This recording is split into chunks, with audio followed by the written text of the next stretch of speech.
వచ్చి ఏమైనా చేసుకో అని చెప్పేసి రైట్స్ ఇచ్చింది కాబట్టి నేను స్టార్ డైరెక్టర్ అయినా ఫుల్ ఫస్ట్ అనుకుంటాం అందరం నా హస్బెండ్ ఒప్పుకోవట్లేదు నా వైఫ్ ఒప్పుకోవట్లేదు అని ఎవరు కూడా ఒప్పుకోరు. ఈ స్టేజ్కి వచ్చినాక ఖచ్చితంగా వాళ్ళు వచ్చి ఇక్కడ నిల్చుంటారు. అదే పని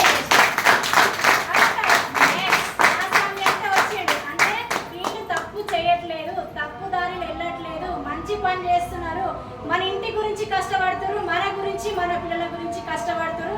అదొకటి గట్టిగా అందరు తెలుసుకోండి.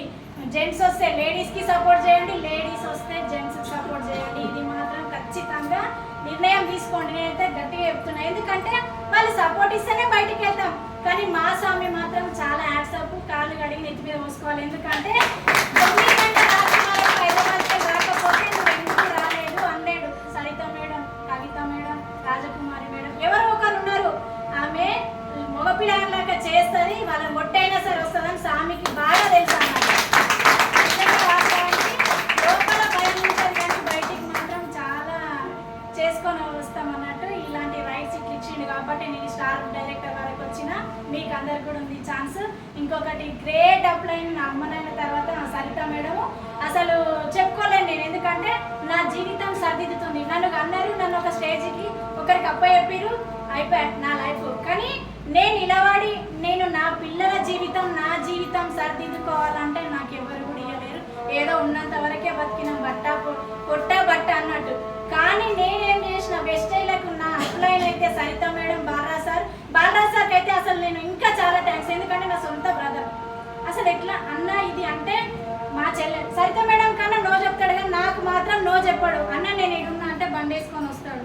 ఏదైనా సరే ఏ రాత్రి అయినా సరే అన్న నాకు ఈ కేవైసీ, అన్న నాకు ఈ ఏడా నేను ఏడున్నా నాకు నో చెప్పాడు. ఎంత బిజీ ఉన్నా కానీ నాకైతే బాలరాజ్ సార్కి అయితే ఇంకా చాలా థ్యాంక్స్ చెప్పుకోవాలి. సార్ ఇక్కడ లేడు కానీ నేను సొంత చెల్లెలు సొంత అన్న అనుబంధం మాకు. అసలు మా బ్రదర్ కూడా అంటున్నాడు కానీ చాలా థ్యాంక్స్. ఇంకా మేడం అయితే నేనున్నా ఎనీ టైం, నేను నీ పక్కనున్నా, నేను 1,00,000 రూపాయలు ఇన్కమ్ ఇప్పించి చూపిస్తాను. నేను ఎప్పుడు 1,00,000 రూపాయలు వస్తే నేను 10,000 సంపాదిస్తే సార్ మేడం నాకు ఇక్కడ అంతే అని చెప్పినా కానీ నీకు నేను 1,00,000 రూపాయలు ఇప్పిస్తాను, నువ్వు గట్టిగా డ్రీమ్ రాసుకో అన్నాను. డ్రీమ్ రాసుకున్న 1,00,000 రూపాయలు ఇన్కమ్ 15 లక్షల కార్ తీసుకోవాలని చెప్పేసి నా మైండ్ సెట్లా నేను సెకండ్ హ్యాండ్ కారు కూడా ఉంటానో కొనలేను. ఇప్పటివరకు కూడా సామి ముందర ఉంది కానీ ఫస్ట్ హ్యాండ్ బండి కూడా లేదు.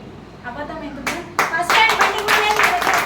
కానీ ఇక్కడ షోరూమ్ కార్ తీయబోతున్నా, ఒక 3 monthsలో షోరూమ్ కార్ తీస్తా. మేము అంటే ఏదో మా ఊర్లో మేము చూపించుకుంటా, మా అమ్మగారి ఊర్లో నేను చూపించుకుంటా. పలాన్ ప్రతాప్ రెడ్డి భార్య, పలాన్ ప్రతాప్ రెడ్డి చేసిరంటే చేసి చూపించారు. ఎప్పుడైతే నీతోని కాదు అన్నారో వాళ్ళు నీతోని అవుతుందని నిరూపించే రోజు దగ్గర. అది మాత్రం నమ్మండి. వెస్టేజ్ బిజినెస్ నమ్మితే ఒకప్పుడు అమ్మనైనా మన పిల్లల సార్ నేను మాట్లాడతా సామి కారణం ఉంది. అయితే వెస్టేజ్ బిజినెస్ నమ్మడానికి కారణం ఏముందంటే నో ఇన్వెస్ట్మెంట్. ఇది ఒకటే నమ్మిన. ఎక్కడైనా మస్తు బిజినెస్ చేసిన ఇంకొంది నా లైఫ్ స్టోరీ ముందర. ఇప్పుడు చెప్పా నా లైఫ్ స్టోరీ వినాలంటే ఇంచుమించు ఒక 10,000 టికెట్ పెట్టుకొని వినాలి మీరు అందరు. ఆ రోజు అలాంటి ఈజీడీలో వినాలి. ఇప్పుడు ఏం చెప్పా అంటే జీరో ఇన్వెస్ట్మెంట్ కోసమే నేను ఇక్కడ వచ్చిన. ఏంటంటే ఒక మీటింగ్కి ఇట్లా మేడం నేను వచ్చినప్పుడు లాస్ట్ కూర్చున్నాము, చెప్పింది ఇద్దరం వచ్చిన రోజులు ఉన్నాయి, ఏడ్చిన రోజులు ఉన్నాయి. అక్రమ్ సార్, రమేష్ సార్ వచ్చేసి మేమున్నాం మీకు అంటే నాకు ఇప్పుడు అంటే ఆనందంతో వస్తున్నాయి, నాకు కష్టంతో రావట్లేదు, ఆనందంతో వస్తున్నాయి. మేమున్నాము నీకు అని 9 గంటల రాత్రికి కూడా మేము ఏడో ప్లాన్ పెడితే అడిగి వచ్చారు. అంటే ఏమింది మనకి ఎవరిస్తారు, పక్కోడు బాయిలో పడితే ఏమంటారు పాలోడు బాయిలో పడితే మీదికి రాయితీ చేస్తారంట. ఎవరన్నా మనకి హెల్ప్ చేసిన వాళ్ళు రా, 1,00,000 రూపాయలు ఇన్కమ్ కాదు 10,000 ఇన్కమ్ వస్తుంది నాకు చూపి అంటే ఎవరైనా చూపిస్తారా? ఏదో బట్టల షాప్లో పని చేసిన ఒక కసుడు వనికైనా మనకు నేను చదివే చదువుకు ఒక బట్టలు చూపి ఎనికైనా 10,000 అంతే. నాకు ఎవరిస్తారు 30,000-40,000 ఇన్కమ్? నేను 1,00,000 డ్రీమ్ పెట్టుకున్నా, నాకు ఎవరిస్తారు నా చదువుకు 1,00,000 రూపాయలు?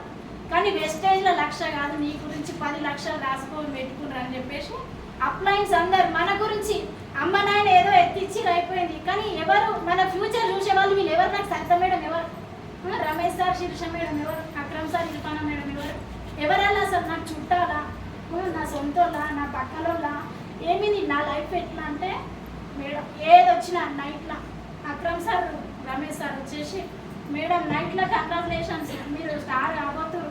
నేను అయితాను తెలుసు నాకు ఈ మంత్, కాకపోతే సడన్గా నేను చెయ్యాలని చెప్పేసి గట్టిగా పెట్టుకున్నా. కానీ ఎక్కడ లేదు వెస్టేజ్. నమ్మండి, ఖచ్చితంగా 3 తరాలు నా పిల్లల్ని నేను ఏమిందంటే అందరిలాగా కాదు, మంచి లగ్జరీ ఇల్లు ఉండాలి, నాకు లగ్జరీ కార్ ఉండాలి, నాకున్న 2 ఎకరాల భూమి. మా స్వామి నేను ఏ పని చేసినా నువ్వు ఇది చెయ్యకు అని అనలేడు. ఎన్ని గంటలకు సరిత మేడం నా పక్కకు ఉందంటే చాలు, ఏమన్నాడు సరిత ఉంది కదా అంతే. కానీ నాకు చాలా రైట్స్ ఇచ్చిండు మా స్వామి కోసం. గ్రేట్ క్లాప్స్ ఇచ్చిండు.